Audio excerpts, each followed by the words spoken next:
Kindergarten. Welcome to Bible Today.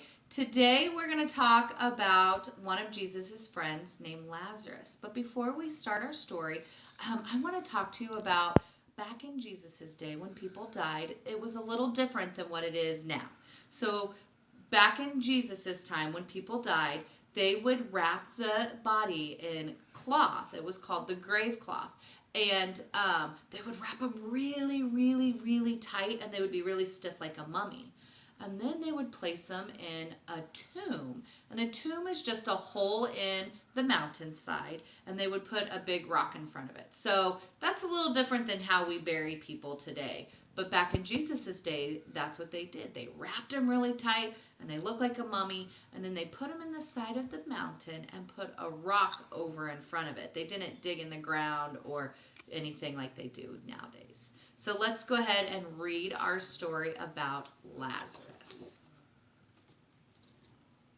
Not long, this is from John 11:1 through 45. Not long before Jesus died on the cross, his friend Lazarus became very sick. Lazarus' sister, Mary and Martha, sent a message to Jesus and asked him to come and heal Lazarus. They wanted for Jesus to come, but Lazarus got sicker and sicker. Then Lazarus died.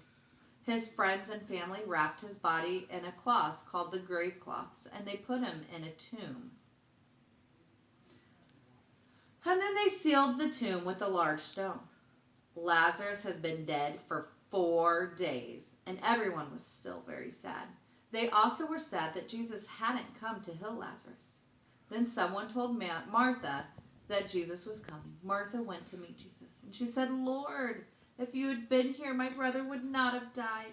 Even now, I know that whatever you ask of God, he will give to you." Martha believed that even though Lazarus was dead, Jesus still had the power to give Lazarus back his life.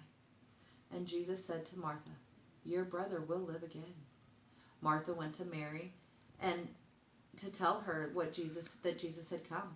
Mary left the house and went to see where Jesus was, and she was crying.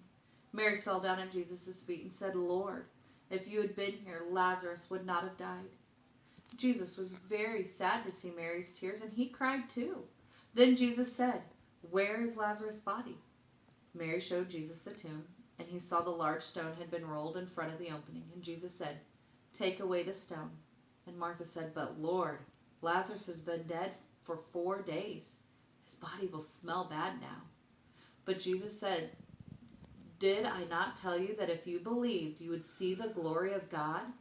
So the people rolled away the stone from the tomb. Jesus looked up toward the heaven and said, "Father, I thank you that you have heard me. I know that you always hear me, but I am saying this so that the people who are standing here will believe that you are the one who sent me." Jesus then faced the tomb and shouted, "Lazarus, come out!" The people were amazed to hear Jesus' words. They were even more amazed to see that Lazarus was standing in the entrance of the tomb, still wrapped in his grave cloth. Jesus said, "Unwrap the grave cloth and let Lazarus free." Because Jesus had given Lazarus his life, many people believed that Jesus was the Messiah, the Son of God. Mary and Martha learned to trust God even more, to trust Jesus even more. They learned that Jesus is never too late. So that's really relatable for some of us. We have to remember that sometimes when people are sick, or sometimes when we're sad, or different things happen in our life, that Jesus is there, and that he's not going to be too late. He's going to have the perfect timing. And that's hard for us as kindergartners to think about that, because we want Jesus to be there now. We want everything to happen pretty soon. And we just have to remember that when Jesus is ready, it will happen. So thanks. Have a great day.